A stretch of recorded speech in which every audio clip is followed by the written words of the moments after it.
amashomero agatungira ubuhwezi bwa nyuma yaba kansara habwa kabuhe division bakwatanise na tabonekera Innocent nitwe nkubito kutayayiragamo amashomero batyo bakashanga yo mwijurano ahabeje barukushitamerana n'abana bintu munonga kunkati bine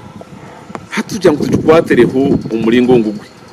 entebe kubagaba na 3 nzisi tugisire mutugireze ntaba 2 then kamungu nayo n'abana tukashanga mwe bashitamana hanze unkamwe namba twareba inamba takajya mukanda abo cyutashishase rwagati inamba ni eriyeta abamwe abana tukashanga amashitamo umwitaka cyo mbinta kumango tukineye abana bo kushitama ahanso umwitaka umurishemo yiki kuko twabashangayo ukamuntu twagera ngo nkako gutaka huyire muzabaronde entebe na nyinshi kimwe cyabekera kamugunguno ibyetagono byinji nko kuba bashobora ibyamashomero unkamwe nebyo nibyo twabazinga kabuhe division kuba bakansara hamwe n'abakuru b'amashomero hine bagambira habuhwezo division ya kabuhe ahabo kushanga ngo DDEG kwezire batwijishwaho bagira ngo tugire kitwatungaho namno wenyine afite Town Kiraka witu wakabuhe hamwe na chairman LC3 na executive ye kandi kuteka tekeze ntebe niza kutubera zo mugaso aho kuba umwana yana asitama kubi takubasa kuhandika je hako entebe no sanga harimo abana batano bana kandi entebe buri ntebe simye ko harimo abana bashatu ekuretera kusanga abana nabahandika je kandi ko kuhandika je nuko kwikebuzamu bakuru b'amashomero bashabira abandi barakubasa kubahwera kumara hwebizo bitari umwe na bimwe omashomero cyaba bit soro hako atuzukumara twabintwe n'entebe nkama 50 bigana hako mostere nko bwiro twandisa kore examination no sanga abana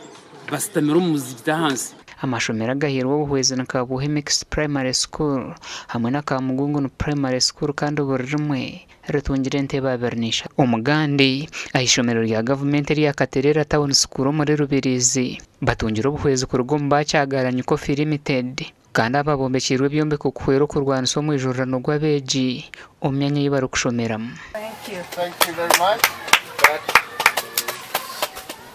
Kena beni nkora assessment mu mashomero y'nyine mu Town Council gashanga Katera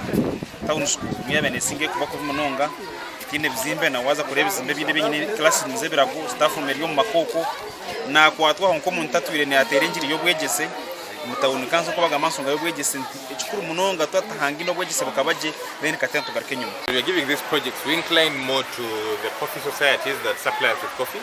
so it's a form of us giving back to the communities where we get coffee from. It's a form of corporate social responsibility that we practice as a company, and Rubirizi, or rather Katera Town Council, was a favorite area for that.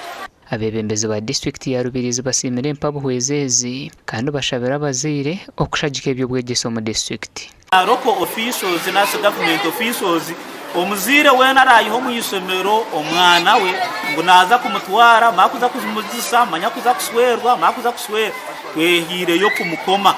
kandi ahindu bwambara no mukerezi ati kubasa kwicereza kubwita omwana ataka kuzire icyo kureberaho ka Rubirizi district bina amasomero atanga mukaga ga primary mukaga amasomero atanga mukaga sente zitukutunga zo kubombekera kizikayombe ka isomero na hiryo niriyome ka isomero rimwe omwaka gwena amazima gargo ni information n'inonga ba protected ahabwo kuba